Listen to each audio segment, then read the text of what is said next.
আমি গোটেই বিষয়টো পুংখানুপুংখকৈ আমি চালোঁ। মানুহৰ জীৱন আচলতে জীৱনৰ লগত হেতালি খেলা এই DG এণ্টাৰপ্ৰাইজ নামৰ যোনটো এণ্টাৰপ্ৰাইজ, এই এণ্টাৰপ্ৰাইজটো আচলতে যিগৰাকী স্বত্বাধিকাৰী, যিগৰাকী মালিক, তেখেতে কম খৰচৰ কাৰণে অধিক মুনাফা লাভৰ কাৰণে কোনো ধৰণৰ কাৰিকৰী জ্ঞান নথকা এজন কৰ্মী শ্ৰমিকক আচলতে তেখেতে মৃত্যুৰ মুখত পেলালে। আমি একপক্ষই প্ৰথমতে এই কথাটো আমি গৰিহণা দিছোঁ। আৰু ইয়াৰ লগতে আমি এটা কথা ক'বই লাগিব, যি ধৰণে গোটেই প্ৰক্ৰিয়াটো এটা তদন্ত হ'ব লাগিছিল, যি ধৰণে প্ৰক্ৰিয়াটো তদন্ত কৰি আগবাঢ়িব লাগিছিল, ইয়াত কোনো ধৰণৰ তদন্ত প্ৰক্ৰিয়া আৰম্ভ হোৱা নাই। মোহনবাৰী আৰক্ষী বিভাগৰ যিসকল ব্যক্তি আছে তেওঁলোকে এই ক্ষেত্ৰত একো ব্যৱস্থা গ্ৰহণ কৰা নাই। আৰু এটা কথা স্পষ্টকৈ আমি জনাবলৈ বিচাৰিছোঁ, যি সময়ত আমাৰ অঞ্চলটোত এনে আৰু বহু ধৰণৰ প্ৰতিষ্ঠানে কৰ্মৰত অৱস্থাত আছে বা কাম কৰি আছে, তেখেতলোকৰ আণ্ডাৰত থকা বহু শ্ৰমিক আচলতে এনেধৰণে নিজৰ নিৰাপত্তাৰ কাৰণে যিবিলাক প্ৰয়োজনীয় সামগ্ৰী, সেইবিলাক সামগ্ৰী ব্যৱহাৰ নকৰাকৈ আচলতে আমি বিভিন্ন সময়ত দেখিবলৈ পাওঁ তাত কাম কৰি থাকে। গতিকে মানুহৰ জীৱনটোৰ লগত এনেধৰণে হেতালি নেখেলিবলৈ আমি সকীয়াই দিছোঁ। আৰু ভৱিষ্যতে যাতে এনেধৰণৰ ঘটনা সংঘটিত নহয়, এনেধৰণৰ ঘটনা সংঘটিত কৰি যাতে মানুহক মৃত্যুৰ মুখলৈ ঠেলি নিদিয়ে। ইয়াত যিবিলাক কৰ্মৰত প্ৰতিষ্ঠান আছে, যিবিলাক কোম্পানী আছে, কোম্পানীবিলাকে এই কথাটো আচলতে ধ্যান দিয়াটো উচিত। আৰু ভৱিষ্যতে এনেধৰণে আৰু কোনো এজন শ্ৰমিকৰ যাতে মৃত্যুবৰণ নহয়, তাৰ কাৰণে আমি এটাই কথা বিচাৰিছোঁ যে প্ৰয়োজনীয় যিবিলাক সামগ্ৰী আছে, যিবিলাক প্ৰয়োজনীয় সামগ্ৰী তেওঁলোকে নিৰাপত্তাৰ কাৰণে ব্যৱহাৰ কৰিব লাগে। গোটেইখিনি সা-সৰঞ্জাম তেওঁলোকক যিবিলাক কোম্পানীৰ আণ্ডাৰত কাম কৰি থকা মানুহখিনি আছে সেইখিনিক প্ৰদান কৰিব লাগে। আৰু ইয়াৰ লগতে এটা কথা ক'ব লাগিব, আমি যিখন এজাহাৰ দাখিল কৰিছোঁ, এজাহাৰখনৰ ভিত্তিত কিন্তু তদন্ত কৰিব লাগিব। যদি তদন্ত নকৰে তেতিয়াহ'লে আমি আন্দোলনৰ কাৰ্যসূচী গ্ৰহণ কৰিম। আমি লাহোৱাল আঞ্চলিক ছাত্ৰ সন্থাই হওক, আমি লগত আমাৰ আদিবাসী ছাত্ৰ সন্থাই হওক, আটছাই হওক, সকলোৱে আমি মিলি আচলতে আমি এটা আন্দোলনৰ কাৰ্যসূচী ঘোষণা কৰিম বুলি ভাবিছোঁ। কিয়নো আমাৰ এই অঞ্চলটোত, বৃহত্তৰ লাহোৱাল অঞ্চলত আমাৰ বিভিন্ন ধৰণৰ ঘটনা সংঘটিত হৈ থাকে। আৰু বিভিন্ন কাৰণত আচলতে এই বিষয়বিলাক ওলাই নহাৰ কাৰণে বহু শ্ৰমিক আচলতে বহু কেইজন শ্ৰমিকৰ মৃত্যুবৰণ হৈছে। গতিকে আমি এটাই কথা পুনৰবাৰ ক'বলৈ বিচাৰিছোঁ, ভৱিষ্যতৰ দিনত যাতে কোনো এজন শ্ৰমিকৰ যাতে মৃত্যুবৰণ নহয়, কোনো এজন শ্ৰমিকে যাতে নিজৰ প্ৰাণ আহুতি দিবলগীয়া নহয়, কোনো এখন ঘৰ যাতে ধ্বংস হৈ যাবলগীয়া নহয়, তাৰ কাৰণে ব্যৱস্থা গ্ৰহণ কৰিবৰ কাৰণে বিভাগীয় কৰ্তৃপক্ষসমূহক আমি দাবী জনাইছোঁ। আৰু এই গোটেই বিষয়টো এক উচ্চস্তৰীয় তদন্ত প্ৰক্ৰিয়াৰ মাজেৰে আগবঢ়াই নিবৰ কাৰণে আমি প্ৰশাসনক অনুৰোধ জনাইছোঁ। ধন্যবাদ। খুব দুখৰ বিষয়, মোহনবাৰীস্থিত 764 যিটো আৰ্মি কেম্প আছে, সেই আৰ্মি কেম্পত দীনেশ গগৈ নামৰ এখন এণ্টাৰপ্ৰাইজৰ স্বত্বাধিকাৰজনে মোহনবাৰী আশে পাশে থকা বিভিন্ন ধৰণৰ চাহ শ্ৰমিকসকলক লৈ কিনে তাত কাম কৰাই থাকে। আৰু দেখিবলৈ পাইছে যে যোৱা পৰহি দিনাখন তাত এজন যুৱকে কৰ্মৰত অৱস্থাতে মৃত্যু সাৱটি লৈছে। আমি এই সংবাদ মাধ্যমৰ জৰিয়তে এটা কথা স্পষ্ট কৰিব বিচাৰোঁ যে মোহনবাৰী বিমানবন্দৰৰ লগতে মোহনবাৰী আৰ্মি কেম্প আৰু মোহনবাৰী এয়াৰপৰ্টৰ যিসকল স্বত্বাধিকাৰ আছে, ব্যক্তিগত কোম্পানী আছে, ব্যক্তিগত কোম্পানীসমূহে শ্ৰম আইন উলংঘা কৰি কেনে যিবিলাকৰ শ্ৰমিকৰ যাৱতীয় সামগ্ৰী লাগে সেইখিনি নিদি কেনে বিনা চৰ্তে কাম কৰাই আনিছে। আৰু যিজন যুৱকে আচলতে মৃত্যুবৰণ কৰিলে, তেখেত কোনো ধৰণৰ মিস্ত্ৰী নাছিলে, তেখেত যোগালী আছিলে। তেখেতে ইলেক্ট্ৰিকেল কামৰ কাৰণে তেখেতক সংযোজন কৰিছিলে। তাত তেখেতে ইলেক্ট্ৰিকেল কামৰ একোৱেই নাজানে। সেনেকুৱা এজন চাহ শ্ৰমিকক তাত কাম কৰাই লৈ কেনে নিজৰ মুনাফা অৰ্জনৰ কাৰণে তেখেতলোকে কম পইচাত কম হাজিৰা দি কেনে তেখেতলোকে কাম কৰাই এনেকৈ মৃত্যু মুখত পৰিছে। আৰু এই সংবাদ মাধ্যমৰ জৰিয়তে দীনেশ গগৈ নামৰ যিখন এণ্টাৰপ্ৰাইজৰ স্বত্বাধিকাৰজন আছে, সেই স্বত্বাধিকাৰজনক আমি সকীয়াই দিব বিচাৰিছোঁ। অনাগত দিনত যাতে তেখেতে এনেকুৱা ভুল কৰ্ম নকৰে।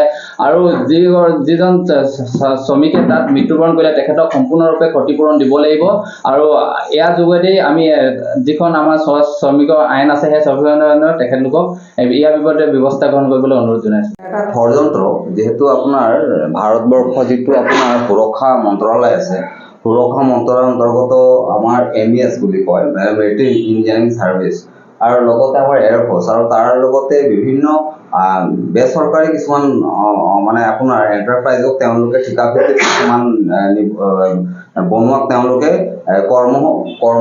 কৰ্মৰ নিযুক্তি দিয়ে। আৰু তেনে ক্ষেত্ৰত এটা দুৰ্ভাগ্যজনক এটা ঘটনা, যিটো ঘটনা সংঘটিত হ'ল, যিটো ঘটনাই নেকি গোটেই অঞ্চল জোকাৰি গ'ল, য'ত নেকি আমাৰ এটা শ্ৰমিকে তেওঁ প্ৰাণ আহুতি দিবলগীয়া এইটো কাৰণেই হ'ল যে তেওঁলোকৰ যিখিনি এটা কোম্পানীয়ে যিখিনি দায়িত্বভাৰ গ্ৰহণ কৰিব লাগিছিলে সেই দায়িত্বভাৰ তেওঁলোকে গ্ৰহণ নকৰিলে, তেওঁলোকৰ সুৰক্ষা কৱচৰ নামত যিখিনি ব্যৱস্থা হ'ব লাগে সেই ব্যৱস্থা তেওঁলোকে গ্ৰহণ নকৰিলে। এতিয়া কথাটো হৈ গ'ল যে কেন্দ্ৰীয় যিটো মন্ত্ৰালয়, সুৰক্ষা মন্ত্ৰালয় আছে, তাত য'ত নেকি দেশৰ সুৰক্ষাৰ স্বাৰ্থত তেওঁলোকে কামত নিয়োজিত থকা এটা বিভাগ, সেই বিভাগটোৱে কিন্তু আজি তাৰিখত এনেধৰণৰ ঘটনা সংঘটিত কৰাই দিয়াৰ কাৰণে তেওঁলোকে দায়িত্বভাৰ এতিয়ালৈ গ্ৰহণ নাই।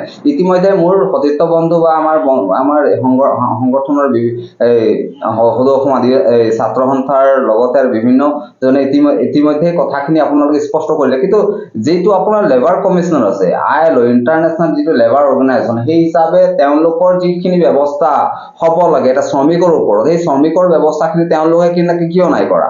এতিয়া কথাটো হ'ব দীনেশ গগৈ, তেখেতৰ DG এণ্টাৰপ্ৰাইজ নামৰ এটা এণ্টাৰপ্ৰাইজৰ নামত তেখেতে ঠিকা লৈ কিনে তেওঁলোকে কৰ্মনিয়োজিত কৰা এজন যুৱ সুঠাম মানে উঠি অহা যুৱক এজনৰ জীৱনটো ধ্বংসৰ মৃত্যুবৰণ কৰিলে। লগতে তেওঁলোকৰ পৰিয়াল সৰ্বক্ষেত্ৰে কিন্তু তেওঁলোকৰ পৰিয়ালটো আজি তাৰিখত মাওৰা হৈ পৰিল।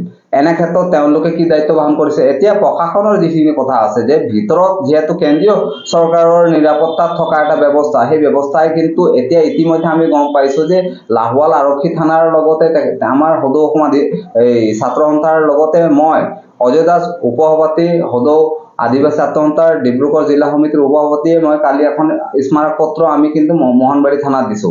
তাৰ ওপৰত তেওঁলোকে ব্যৱস্থা গ্ৰহণ নকৰিলে। ইতিমধ্যে এই গোটেই ষড়যন্ত্ৰটোৰ ওপৰত মই টানি আনি এক কথা কৈছো, জিলা যিটো আপোনাৰ আয়ুক্ত আছে, জিলা যিটো আমাৰ শ্ৰম আয়ুক্ত আছে, তেওঁবিলাকে আহি কিনে এই বিষয়টোত আমাৰ লগত তেওঁলোকে আলোচনা কৰক আৰু তাৰ ক্ষতিপূৰণ সম্পূৰ্ণ চৰকাৰীভাৱে হওক বা তেখেতৰ যিখিনি ব্যক্তিগত যিটো অনুষ্ঠান তেখেতে চলাই আছে, যিটো নেকি কাৰ্যকৰী হ'ব নালাগে তেনেধৰণৰ চিন্তাৰে তেখেতে চলাই আছে, এই বিষয়টোত আমি এই কথাটো ক'ব বিচাৰিছো যে তেখেতক অতি শীঘ্ৰেই আইনীভাৱে তেখেতৰ ওপৰত এখনি ব্যৱস্থা গ্ৰহণ কৰাৰটো আমি দাবী জনাইছো।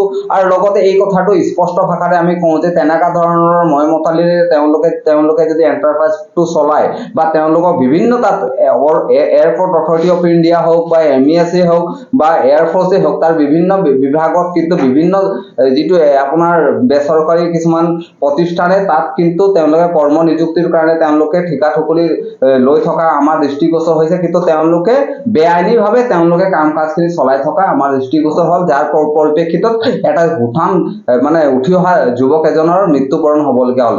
এই গোটেই বিষয়টো জিলা আয়ুক্তৰ লগতে আপোনাৰ যিটো শ্ৰম আয়ুক্ত আছে আৰু লগতে আমি আৰক্ষী প্ৰশাসনক আমি এই কথাটো দাবী জনাব বিচাৰিছো যে তেওঁবিলাকে কি কৰিছে না, তেওঁলোকে যিহেতু এটা IPS বিষয়া, কিবা ৰেড্ডি হয় তেখেতে, IPS বিষয়া এজনে ইয়াত আহি কিনে কিন্তু হস্তক্ষেপ কৰা বিষয়টোত আমি অন্তত আশা কৰিছিলো, কিন্তু তেনে ক্ষেত্ৰত তেখেতক কিন্তু ইয়াত হস্তক্ষেপ কৰা আমি দেখা নাপালো। সেইটো আমাৰ কাৰণে দুৰ্ভাগ্যজনক বিষয়।